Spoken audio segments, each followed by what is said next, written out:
Here's what most people don't understand, especially people who live in a Western country. Because I've heard this before. I had a girl say to me, I don't believe in violence. I said, yes, you do. She goes, no, I don't. I don't believe in violence. I don't think people should be violent. I said, you believe in violence because if someone attacked you, you'd call the police and they'd be violent for you. You believe in violence by proxy because you're incapable, but you do believe in violence. If someone were to come here and try and harm you and the police officer to turn up, you wouldn't want a police officer who says he doesn't believe in violence. Everyone believes in violence, and every single part of civilized society is underpinned by violence. This is what you don't understand. You walk around the English countryside. Yeah, it's a beautiful country. I love England. I grew up in Luton, right? That's not a nice part, but I know England's a beautiful country. But every single law is underpinned by violence. You get a parking ticket, £65. You don't pay it. Goes to court, they double it. You don't pay it.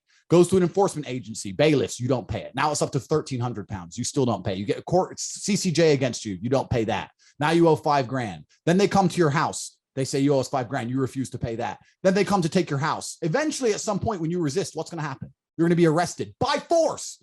Everything in the end runs down to violence. The only reason there's fines and punishments, all these other things, is because you know if you don't comply long enough, the state will get violent with you. The state has a monopoly on violence. And when you look at things like COVID, which are completely and utterly unjust, you see how quickly the violence comes out. They were beating people in the head with batons because they were resisting. Oh, yeah. They were. I was at one of the demos when they did that. It was extraordinary. I mean, actually, I just nipped off to McDonald's when the police charged because I was thinking, well, there's nothing doing here. And I came back to find that middle-aged women, elderly women had been beaten on the head by the police for what? It was a completely peaceful demonstration. Absolutely. The state will get violent with you out of nowhere. So when you live in countries where the state is so strong and the state is so supported and the state is so sponsored by the general populace, you have to accept that the general populace is very, very happy for the government to kick the shit out of you. And that makes life difficult. I don't want to live in a country like England anymore, where most people go, well, the government decided. I don't care what they decided. They're criminals. I don't give a shit what they decided because they're criminals and they just send their goons to be violent with you if you don't instantly comply. The whole idea of fines and judges and court and law, there is nothing just or fair about the legal system. There is no fairness left. I can tell you the names of people who are in jail right now who shouldn't be in jail. You know exactly who I'm talking about. The amount of people who walk free, who shouldn't walk free. All the systems of earth are corrupted. The World Health Organization is corrupt. The banks are corrupt. The political systems are corrupt. The judicial system's corrupt. It's all absolutely and utterly corrupt on every single level. I don't have faith in any of it. And that's why I like living in nations where no one else has faith in it either. Because then you at least know if they push too hard, there will be enough numbers on the streets to prevent it.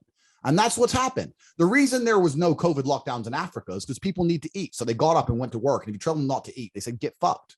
That's what happened. And it was over in a week. You know, it's crazy. So, yeah, I mean, COVID woke me up to a lot of things I already knew. But when I started getting fines, because I got fined in Germany for not wearing a mask, I got fined a bunch of places for not wearing a mask.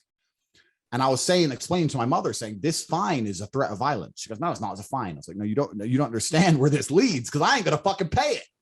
And it wakes you up to things, man. I really do dislike. I have a genuine distaste for the Western world. I think it's disgusting, all of it. Yeah, I agree. I think that the West is what I now know about the West, and I've only learned this in the last 2 years. I find it utterly indefensible. I mean, Douglas Murray, a conservative commentator, has just written a book about the war against the West, and I'm thinking, well, if there is a war against the West, it's a damn good thing, and it's about time that the West was over, because the West is not as it was sold to us. It's not the leader of the free world. Exactly. And it's kind of crazy how quickly it's all fallen apart, because when I think a lot of the reputations that the West survives on were actually quite true not too long ago. I mean, in 1986, when I was born, I'm sure that places like California or London were the best places on the planet, right? Eastern Europe was communist, complete communist bloc. Asia was a mess. Africa was even worse than it is now. South America was unlivable.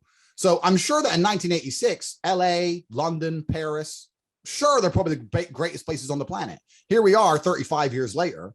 And when I walk the streets of Paris, I feel I feel like I'm in Iraq. Like it feels dangerous to even exist there. So it's crazy how quickly they've fallen apart, and they're still surviving on their old reputations. I had a friend come visit me funnily enough, from Australia. And we did a little tour of Europe. And he said, I was so excited to see London, Paris, these places. and they massively disappointed me. But the places that no one talks about, like Poland, is gorgeous.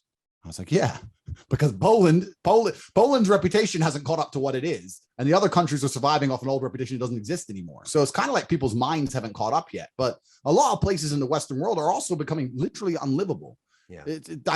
People don't know where else to go, but it's true, man. You don't want to live in Paris nowadays. For what? Leave. Yeah. It's crazy.